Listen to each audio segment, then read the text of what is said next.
Hello everyone, welcome back to olive board. Myself Pooja और आज हम डिस्कस करने वाले हैं 24th and 25th of Feb के करंट अफेयर्स। लास्ट 2 डेज से मैं लीव पर थी, इसलिए हमारे करंट अफेयर्स हो नहीं पाए। तो बिल्कुल आप लोग ने ज़्यादा हल्ला नहीं किया, इस बात की मुझे डेफिनेटली खुशी है। सो आज हम 24th and 25th of Feb के करंट अफेयर डिस्कस करेंगे। एंड कल मॉर्निंग में, जैसे कि मॉर्निंग 7 AM हमारी क्लासेस होती हैं, तो हम मॉर्निंग 7 AM में 26 एंड 27 ऑफ फेब के करंट अफेयर डिस्कस कर लेंगे। तो कोई भी इंपॉर्टेंट न्यूज़ जो एग्जाम पॉइंट ऑफ व्यू से इंपॉर्टेंट है वो आपकी नहीं रहेगी, जिससे आने वाले आपके जो भी एग्जाम है, रेगुलेटरी बॉडी एग्जाम या फिर आपके बैंकिंग एग्जाम, सभी में ये करंट अफेयर्स यूजफुल रहने वाले हैं। ओके, आई होप आप लोगों का SBI का पेपर अच्छा रहा होगा।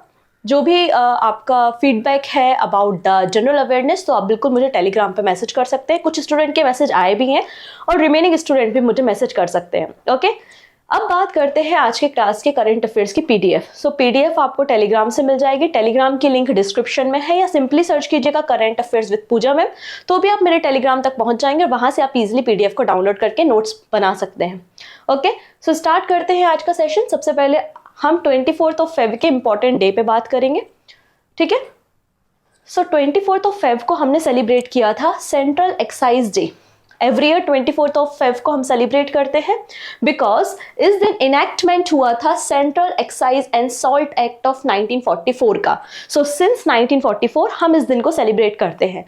हमारी कंट्री में एक बॉडी है which is CBIC, I think आपने नाम सुना होगा। CBIC means central board of indirect taxes and custom. ये हमारी कंट्री की एक एपेक्स बॉडी है जो हमारी कंट्री में जितने भी इनडायरेक्ट टैक्सेस होते हैं उनको कलेक्ट करना, उनको रेगुलेट करना, मॉनिटर करने का काम CBIC करती है। ये मिनिस्ट्री ऑफ फाइनेंस के अंदर काम करने वाली एक ऑर्गेनाइजेशन है। एंड 24th ऑफ फेब को हम सेंट्रल एक्साइज डे सेलिब्रेट करते हैं। वीडियो के एंड में आपको काफी सारे रिवीजन क्वेश्चंस भी मिलेंगे। क्वेश्चन ऑफ द डे भी है जिसका आंसर आप हमें कमेंट सेक्शन में दे सकते हैं, और कुछ नए कॉन्सेप्ट को भी आज हम सीखेंगे, ठीक है।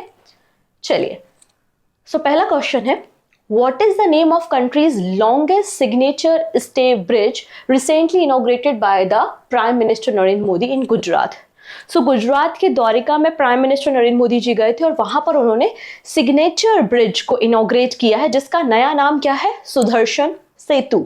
तो सुदर्शन सेतु का उद्घाटन किया है द्वारिका गुजरात जाके प्राइम मिनिस्टर नरेंद्र मोदी ने, ठीक है। ये जो सुदर्शन सेतु है ये लगभग 2.3 किलोमीटर लॉन्ग एक ब्रिज है, और आप कह सकते हैं हमारी कंट्री का इस सेकेंड सी लिंक ब्रिज है, क्योंकि आपको पता है पहला जो सी लिंक ब्रिज है वो मुंबई में बनाया गया था, अटल सेतु, राइट। और ये आप कह सकते हैं कि हमारी कंट्री का सेकेंड सी लिंक ब्रिज है विच इज सुदर्शन सेतु। इसके अलावा ये हमारी कंट्री का लॉन्गेस्ट केबल ब्रिज भी है, ठीक है। ऑप्शन बी यहाँ पे करेक्ट हो जाएगा। So India's longest cable stay bridge inaugurated recently by the prime minister Narendra Modi in Dwarka Gujarat. Clear. लगभग 980 करोड़ रुपीस की कंस्ट्रक्शन कॉस्ट इसमें आई है। एंड 2.3 किलोमीटर का आपको ये केबल ब्रिज देखने को मिलेगा, जो कि हमारी कंट्री का लॉन्गेस्ट केबल ब्रिज है, ठीक है। किसको किससे कनेक्ट करेगा, आइए हम बात कर लेते हैं। तो यहाँ पर आपको मैप दिखाई दे रहा होगा गुजरात स्टेट का। गुजरात स्टेट में ये जो एरिया है ये गल्फ ऑफ कच्छ है। ओके, गल्फ ऑफ कच्छ में आप देखेंगे यहाँ पे कई सारे आइलैंड्स देखने को मिलेंगे, और एक आइलैंड है हमारे पास बेट द्वारिका, ठीक है। तो मेनलैंड गुजरात के ओखा पोर्ट से ये कनेक्ट करता है बेट द्वारिका आइलैंड को द्वारिका गुजरात में। इससे टूरिज्म भी प्रमोट होगा। अभी जनरली बोट्स का इस्तेमाल किया जाता है, जब कोई भी पर्सन द्वारिका विजिट करने जाता है तो बेट द्वारिका जाने के लिए बोट का इस्तेमाल किया जाता है। अब यहाँ पे ब्रिज को लॉन्च कर दिया गया है, तो जो भी टूरिस्ट जाएंगे वो इस ब्रिज को यूज कर पाएंगे, ठीक है। Sudarshan Setu formally known as Okha Bet Dwarka signature bridge, पुराना नाम क्या था? ओखा बेट द्वारिका सिग्नेचर ब्रिज के नाम से जाना जाता था, जो कि Bet Dwarka island gulf of Kutch को ओखा पोर्ट से कनेक्ट करता है। इसको कंस्ट्रक्ट करने में 980 करोड़ रुपए की कॉस्ट आई है, और इसकी टोटल लेंथ 2.32 किलोमीटर्स की है। फाउंडेशन स्टोन 2017 में रखा गया था। क्लियर। नेक्स्ट, अब प्राइम मिनिस्टर नरेंद्र मोदी जी गुजरात विजिट पे गए थे। गुजरात विजिट में इन्होंने 5 all India institute of medical science which means AIIMS campus को भी इनॉग्रेट किया है। कौन कौन से हैं वो 5 एम्स? तो राजकोट गुजरात में, बठिंडा पंजाब, रायबरेली उत्तर प्रदेश, कल्याणी वेस्ट बंगाल एंड मंगलगिरी आंध्र प्रदेश। ये 5 एम्स को भी, इनके कैंपस को भी इनॉग्रेट किया है by the prime minister. Done. Next, अब यहाँ पर एक रिपोर्ट आई है सामने, ठीक है। यूएस बेस्ड एक इंटेलिजेंस फर्म है जिसका नाम है मॉर्निंग कंसल्ट, ओके। इस एजेंसी ने एक रिपोर्ट पब्लिश की और रिपोर्ट में बताया है कि वर्ल्ड का सबसे मोस्ट पॉपुलर पॉलिटिकल लीडर कौन सा है। तो अगेन टॉप पर आए हैं prime minister Narendra Modi with 78% rating, okay. So PM Modi emerge as a most popular global leader with a 78% approval rating। तो टोटल 78% वोटिंग मिली है प्राइम मिनिस्टर नरेंद्र मोदी को और ये वर्ल्ड के मोस्ट पॉपुलर पॉलिटिकल लीडर है। सो बाइडेन साहब कहाँ है? तो जो बाइडेन आपको 11th पोजीशन पे देखने को मिलेंगे, वहीं ऋषि सुनक यूके के प्राइम मिनिस्टर 20th पोजीशन पे देखने को मिलेंगे, ठीक है। एंड कनाडा के प्राइम मिनिस्टर है जस्टिन ट्रूडोस, इनकी पोजीशन 17th आपको मिलेगी।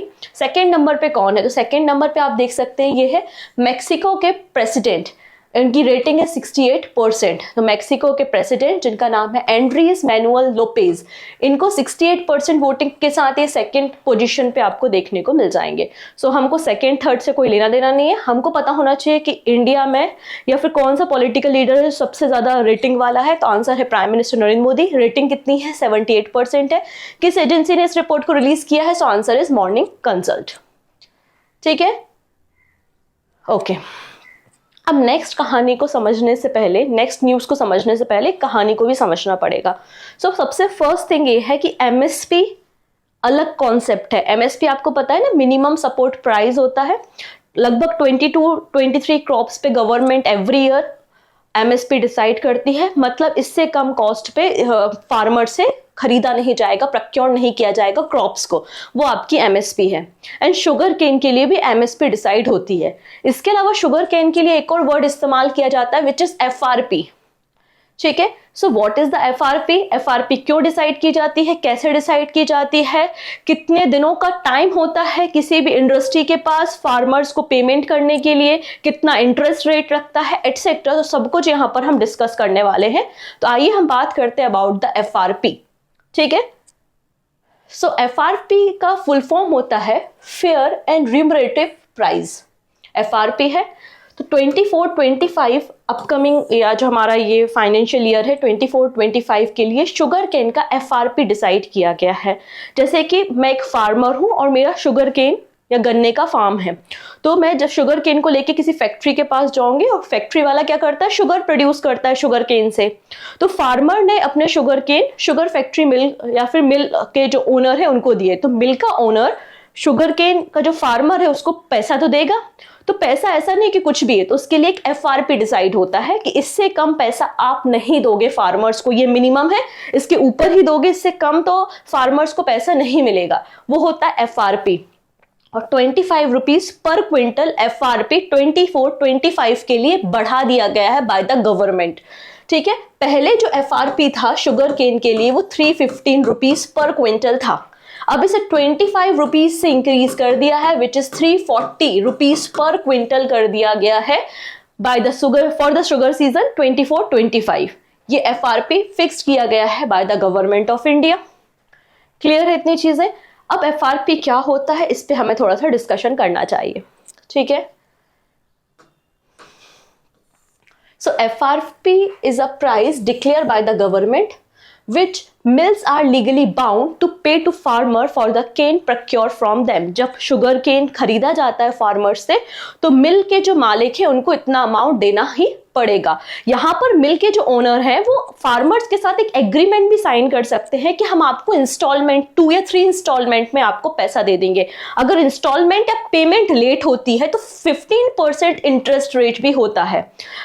अब यहाँ पे फार्मर से जब शुगर केन को प्रक्योर किया जाता है, जो प्रक्योर करने के विथिन 14 डेज आपको यहाँ पे डिलीवरी ऑफ केन के विथिन 14 डेज आपको पेमेंट करनी है। अगर पेमेंट नहीं करते तो आप पे पेनाल्टी लगाई जाएगी under the sugar cane order 1966 issued under the essential commodities act 1955, ठीक है। FRP is based on the recovery of sugar from the cane. Clear इतनी चीजें? अब कौन डिसाइड करता है एफआरपी? सो यहाँ पर एक कमेटी होती है which is commission for agriculture cost and price. इनकी रिकमेंडेशन के बाद अनाउंसमेंट किया जाता है एफआरपी का by the cabinet committee on economic affairs. Cabinet committee on economic affairs के चेयरमैन होते हैं प्राइम मिनिस्टर, और उनको जो ministry of agriculture and farmer welfare का कमीशन है, commission of agriculture cost and prices, जो रिकमेंडेशन देता है वो बाउंडेड नहीं है। सरकार को ऐसा नहीं है कि मानना ही पड़ेगा, अगर उन्होंने रिकमेंडेशन दिया है तो गवर्नमेंट मान भी सकती है एंड नहीं भी मान सकती। क्लियर है? अब एफआरपी का कॉन्सेप्ट कौन लेकर आया था? तो एक कमेटी बनी थी विच इज रंगराजन कमेटी। तो इस कमेटी की रिपोर्ट के बाद एफआरपी डिसाइड की गई। अगर हम इंडिया की बात करते हैं तो India is the second largest producer of sugar cane after Brazil. Brazil के बाद इंडिया शुगर केन के प्रोडक्शन में सेकेंड नंबर पे आता है। नाउ मूव करते हैं अबाउट द स्टेट्स। तो top sugar cane producing states कौन कौन से, राज्य कौन कौन से जहां पे गन्ने का प्रोडक्शन होता है? सो उत्तर प्रदेश, महाराष्ट्र, कर्नाटका, तमिलनाडु एंड बिहार। ये टॉप 5 स्टेट्स आपको देखने को मिलेंगे। डन। तो न्यूज हमारे पास इतनी ही है कि cabinet committee on economic affairs which is chaired by the prime minister Shri Narendra Modi approve the fair and remunerative price FRP for sugar cane for sugar season 24-25 at 340 rupees per quintal at sugar recovery rate of 10.25%. Clear? जो कि last year से 8% higher है, 23-24 से 8% higher है, और ये applicable कब से होगी? 1 अक्टूबर 2024 से ये एप्लीकेबल हो जाएगी। लास्ट ईयर ये 315 रुपीज पर क्विंटल थी, अब इसे 340 रुपीज पर क्विंटल कर दिया गया है।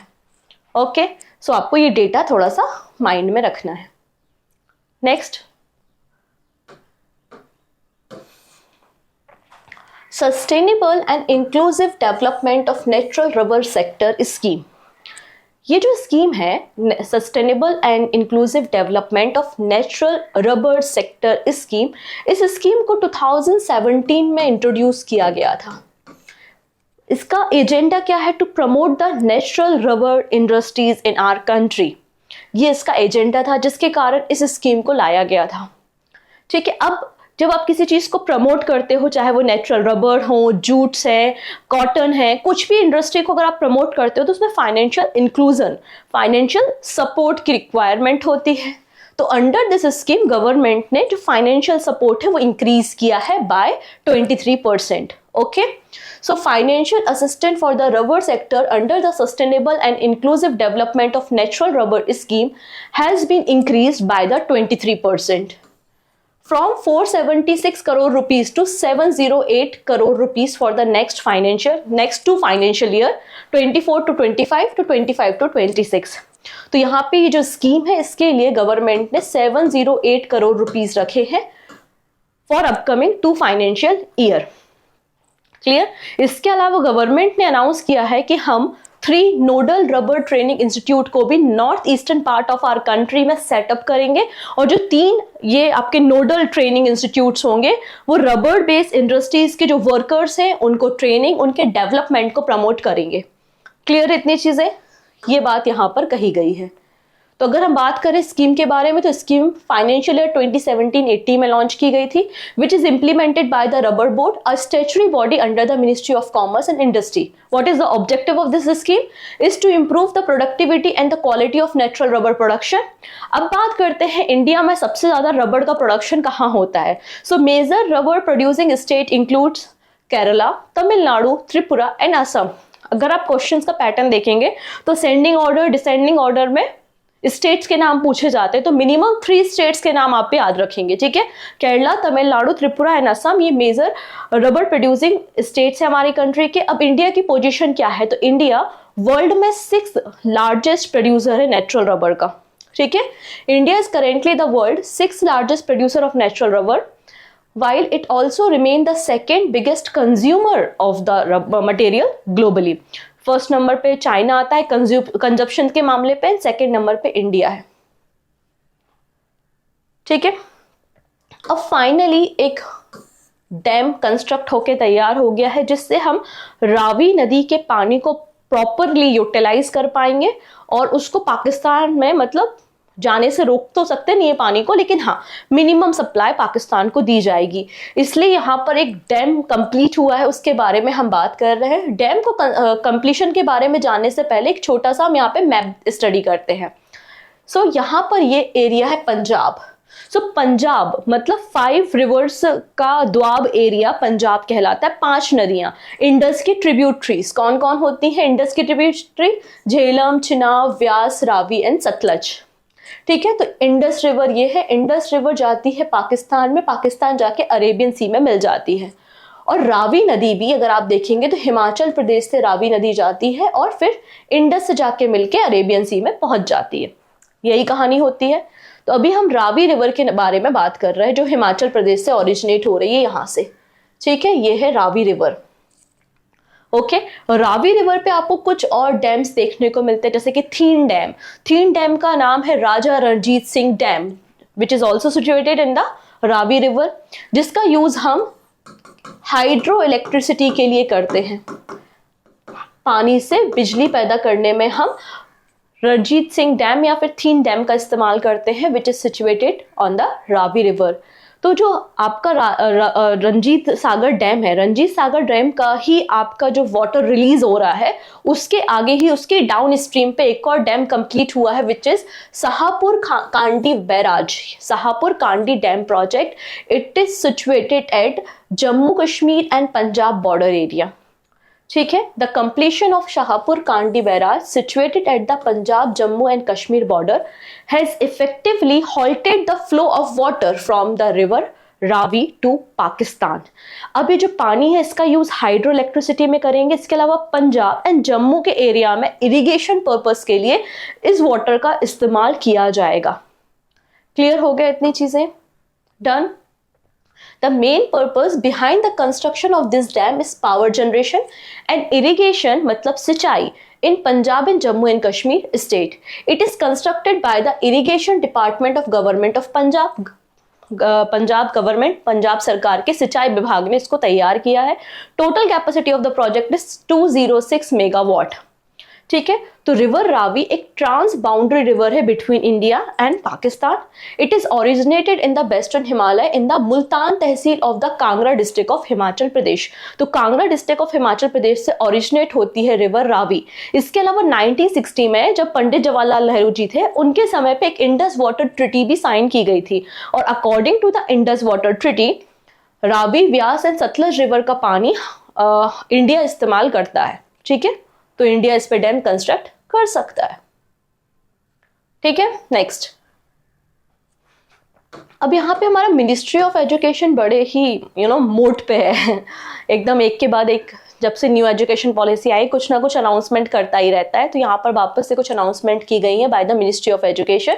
क्या कहा है इन्होंने? मिनिस्ट्री ऑफ एजुकेशन ने कहा है कि जो हमारा अपकमिंग 24-25 हमारा एकेडमिक कैलेंडर या एकेडमिक ईयर होगा, उसमें मिनिमम एज, अगर फर्स्ट ग्रेड में स्टूडेंट का एडमिशन कराना है, किसी बच्चे का एडमिशन फर्स्ट क्लास में कराना है, तो उसकी minimum age 6 year, above the 6 year होनी चाहिए। नहीं तो आपको ग्रेड 1 में एडमिशन नहीं करना है। सारे स्कूल्स को, चाहे वो स्टेट गवर्नमेंट के स्कूल्स हो या फिर यूटी गवर्नमेंट के स्कूल्स हो, सभी के लिए सर्कुलर पास किया गया है by the ministry of education. ठीक है, The Education Ministry has sent letter to all the state and union territory requesting them to ensure that the age of admission to the grade 1 या class 1 is a 6 year starting from the 24 to 25 session. ठीक है, ये बात यहाँ पर कही गई है। Under the National Education Policy 2020 and the Right of Children to Free and Compulsory Education, मतलब आपका Right to Education Act 2009। इसके अलावा सीबीएसई बोर्ड, रिसेंटली आप लोगों ने न्यूज में देखा होगा, central board of secondary education which means CBSE is planning a pilot run of open book exam. जो स्टूडेंट 12th दे दी होंगे अभी अभी, वो निराश मत होइए about the open book exam in selected school for the class 9 to 12 later this year. तो यहाँ पे सीबीएसई ने पायलट बेसिस पे अनाउंस किया है कि अपकमिंग जो हमारे 9th क्लास से 12th क्लास के एग्जाम्स होंगे वो ओपन बुक एग्जाम होंगे। मतलब बच्चे एग्जामिनेशन हॉल में अपने बुक्स को लेके जा सकते हैं, जो क्वेश्चन आया है आप उसे सर्च करके लिख सकते हैं। ये है आपका ओपन बुक एग्जाम। लेकिन ऑब्वियसली बात है, क्वेश्चन जो होंगे वो थोड़ा सा कॉन्सेप्ट वाले होंगे। अगर आपने क्लास गए हो, कॉन्सेप्ट को समझा है, तो ही आप लिख पाओगे, है ना। इन जनरल ऐसा जो रट्टाफिकेशन चलता है कि क्वेश्चन रट के चले गए और फिर आंसर लिख दिया, वो वाला कॉन्सेप्ट धीरे धीरे खत्म करने की प्लानिंग कर रहा है। इसलिए पायलट बेसिस पे इसको लॉन्च की जाने की बात की जा रही है। क्वेश्चन है, according to the education ministry, from which academic session onwards should the age of admission to grade 1 be 6 years? So answer is 24-25. Option C is the right answer. चलिए, रिसेंटली बीसीसीआई ने announce कर दिया है कि 2024 IPL जो session है वो आपका 22 मार्च से स्टार्ट होगा हमारी कंट्री में। जब भी आईपीएल होता है तो बहुत सारी कंपनीज बिडिंग करती हैं फॉर द स्पॉन्सरशिप टाइटल। सो उसी बिडिंग के बारे में हम बात कर रहे हैं। CEAT जो कि टायर मैन्युफैक्चरिंग कंपनी है, आपने इनके बारे में सुना होगा, picked as a official partner for IPL will spend 240 crore rupees for the 5 years। तो बीसीसीआई ने अपने 4 आईपीएल स्पॉन्सरशिप स्लॉट्स को बेच दिया है, बिडिंग हो चुकी है। टोटल कितने कॉस्ट की बिडिंग है? 1485 करोड़ रुपीस का ये बिडिंग चार पार्टीज ने की है। कौन कौन है? माई 11 circle, RuPay, angel one and the CEAT। इन चारों ने स्पॉन्सरशिप स्लॉट्स को एक्वायर कर लिया है फॉर अपकमिंग आईपीएल, जिनमें से 3 अगर रुपए को छोड़ दिया जाए, मतलब माई 11 सर्किल, एंजल वन और CEAT, इन्होंने जो बिडिंग की है वो नेक्स्ट 5 years के लिए की है, मतलब 2028 तक के लिए की है। एंड रुपए की जो बिडिंग है वो 3 years के लिए, मतलब 2026 के लिए बिडिंग आपको देखने को मिलेगी। आपको बिडिंग अमाउंट याद नहीं रखना है, आप देख सकते हैं ये चारों आपकी कंपनीज है जिन्होंने बिडिंग की है। 240 करोड़ रुपीस की बिडिंग CEAT ने की है और ऑफिशियल पार्टनर बन गया है फॉर अपकमिंग आईपीएल। ठीक है, नेक्स्ट बात करते हैं अबाउट द हनुमान। हनुमान क्या है? हनुमान एक लार्ज लैंग्वेज मॉडल है। So what is the large language model? For example, मेरे साथ एक मेरा पेट रहता है विच इज पैरेट। ठीक है, वो डेली मेरे करंट अफेयर्स को सुनता है, तो उसको सारे करंट अफेयर्स याद हो गए क्योंकि उसकी मेमोरी बड़ी शार्प है।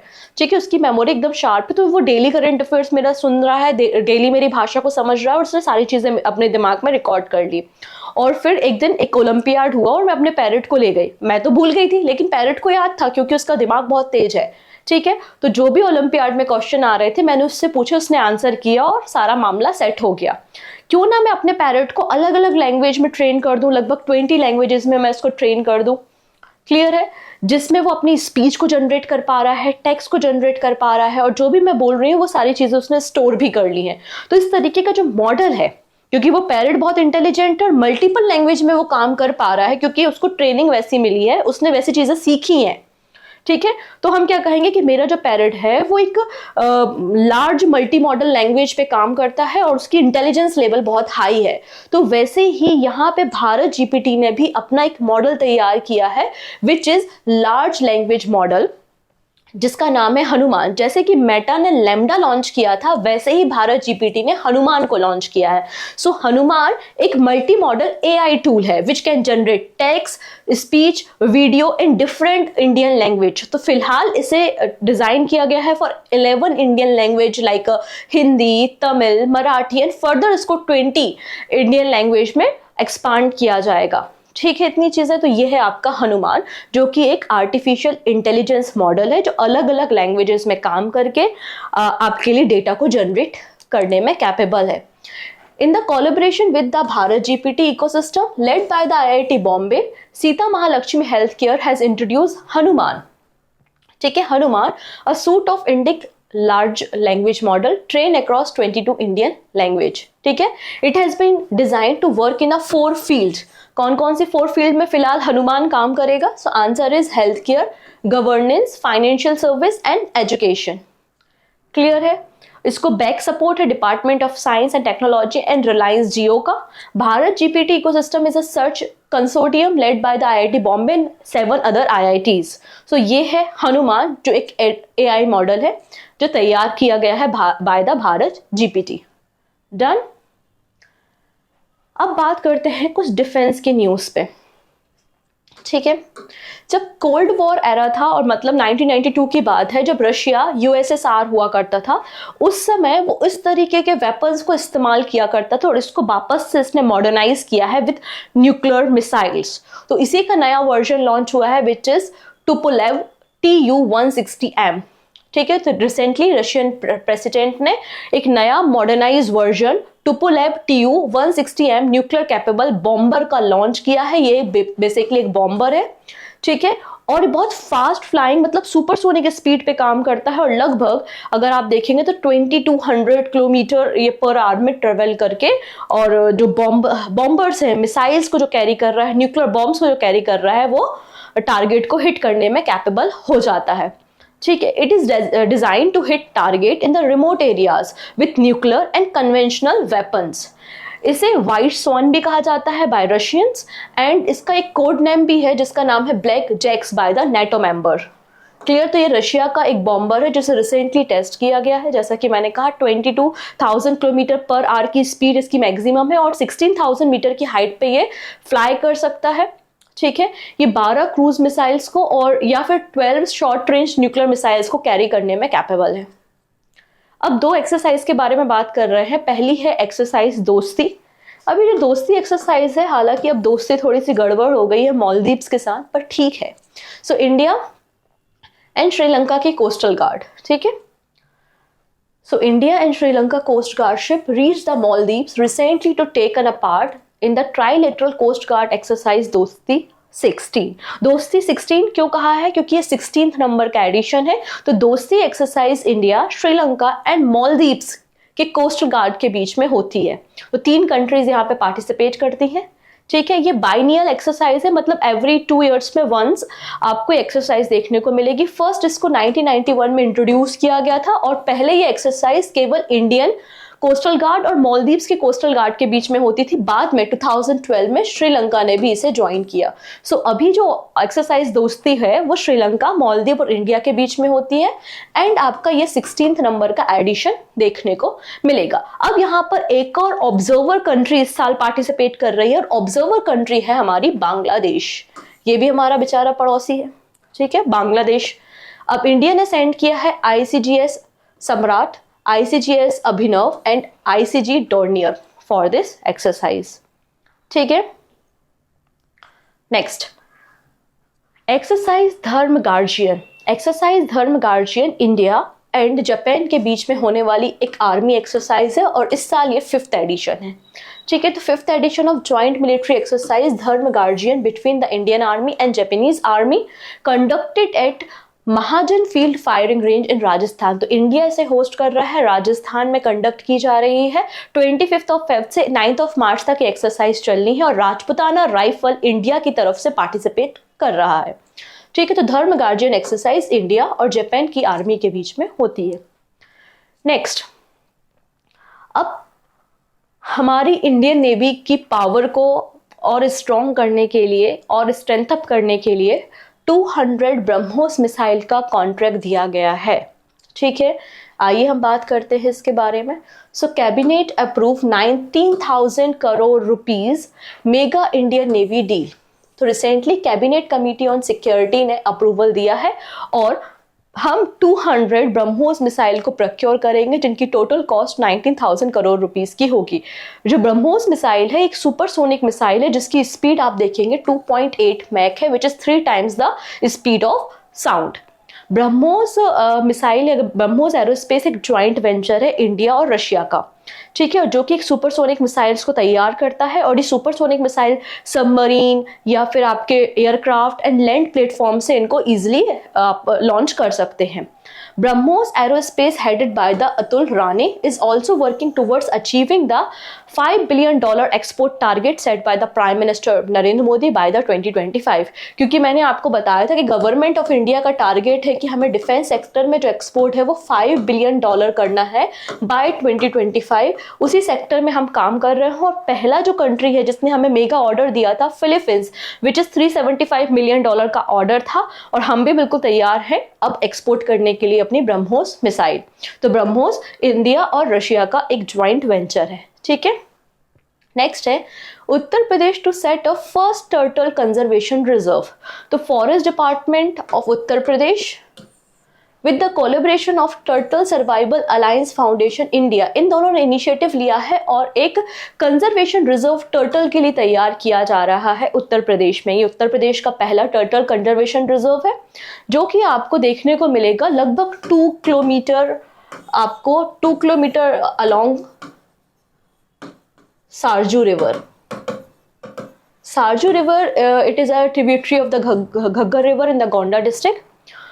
तो सारजू रिवर के किनारे आपको लगभग 2 किलोमीटर के एरिया में ये टर्टल कंजर्वेशन सेंटर आपको देखने को मिलेगा और आपकी जो सारजू रिवर है वो घग्गर रिवर की एक सहायक नदी है। यहाँ पर लगभग 5000 एडल्ट क्राउन्ड रिवर टर्टल देखे जाते हैं। तो एक बहुत अच्छा क्वेश्चन मुझे याद आ रहा है कि ऑलिव रेडली टर्टल किस स्टेट में पाए जाते हैं? हमारे इंडियन किस स्टेट में मैक्सिमम नंबर में ऑलिव रेडली टर्टल पाए जाते हैं? आप आंसर बताइएगा कमेंट सेक्शन में, क्योंकि आपको ये तो पता चल गया कि क्राउन रिवर टर्टल आपको उत्तर प्रदेश में देखने को मिल रहा है, जहां पर हम कंजर्वेशन रिजर्व सेंटर सेटअप कर रहे हैं फॉर द टर्टल्स। नेक्स्ट है इंटरनेशनल गीता महोत्सव। अब बिल्कुल कंफ्यूज मत होना, गीता महोत्सव एवरी ईयर ऑर्गेनाइज किया जाता है हरियाणा कुरुक्षेत्र में एंड हरियाणा डिपार्टमेंट ने 2016 में इनिशिएटिव लिया था कि हम इसे इंटरनेशनल लेवल पे प्रमोट करेंगे। सो सिंस 2016 हम इंटरनेशनल गीता महोत्सव को सेलिब्रेट कर रहे हैं, ठीक है। तो इस साल ये आपको 5th एडिशन देखने को मिलेगा। तो international Gita Mahotsav to commence from 1st of March in Colombo. तो श्रीलंका कोलंबो में इंटरनेशनल गीता महोत्सव का आयोजन किया जाएगा, ठीक है। The festival will be held at the Nelum Pokuna theatre premises with the financial sponsorship of Haryana Kurukshetra development board. और 4th of March में जो श्रीलंका की पार्लियामेंट है वहां पर श्रीमद् भागवत गीता की जो कॉपी है वो भी प्रेजेंट की जाएगी। तो 1st of March से 3rd of March तक 3 दिनों तक ये महोत्सव चलना है, जिसका नाम है इंटरनेशनल गीता महोत्सव श्रीलंका में। डन। अंत में कुछ शॉर्ट न्यूज देखते हैं और फिर हम रिवीजन क्वेश्चंस की तरफ बात करेंगे। ओके, तो शॉर्ट न्यूज में फर्स्ट है 37th अफ्रीकन यूनियन समिट। कहाँ पर हो रही है? तो 37th अफ्रीकन यूनियन समिट हो रही है इथियोपिया में। और यहाँ पर जो अफ्रीकन कॉन्टिनेंट के कंट्रीज पार्टिसिपेट कर रहे हैं उन लोगों ने एक हिस्टोरिकल जजमेंट पास किया है और यहाँ पर बैन किया है on the trade of donkey skin. तो डंकी स्किन के एक्सपोर्ट को बैन कर दिया गया है by the African union. Okay, इनकी समिट हो रही थी इथियोपिया में। नेक्स्ट है 6th regional dialogue of secretariat of secretary council या फिर national security advisor on Afghanistan. कहाँ पर ये मीटिंग हो रही है? किर्गिस्तान में हो रही है, जहां पर इंडिया के अलावा पाकिस्तान, अफगानिस्तान और बांग्लादेश वगैरह के भी जो नेशनल सिक्योरिटी एडवाइजर है वो वहाँ पे पार्टिसिपेट करेंगे और डिस्कस करेंगे on the matter of Afghanistan.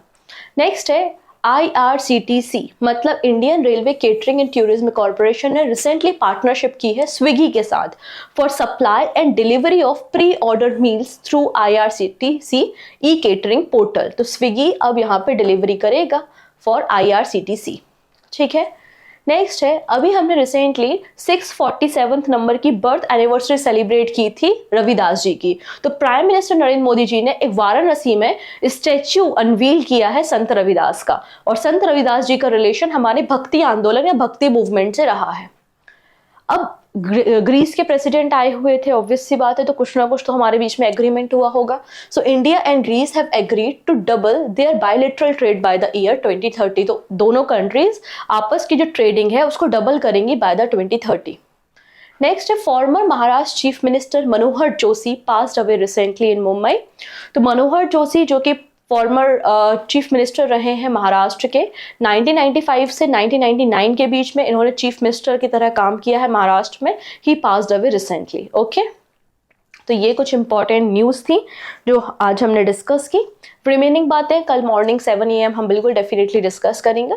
चलिए कुछ क्वेश्चंस के आंसर आप करने की कोशिश कीजिए। पहला है the centre has approved an amendment in the foreign direct investment allowing how much percentage foreign investment in the space sector. तो अप टू 100% को यहाँ पर अप्रूव किया गया है in the space sector FDI। Option D is the right answer. Next है union government has approved the proposal of ministry of home affairs of the continuation of implementation of umbrella scheme on safety of womens at the total cost of 1180 crore rupees during the period from 21-22 to which year. तो recently safety of women जो scheme है उसे continue करने का फैसला लिया है 21-22 से 25-26 तक। Option B is the right answer. NTPC Limited will set up India's largest green hydrogen production facility in which state?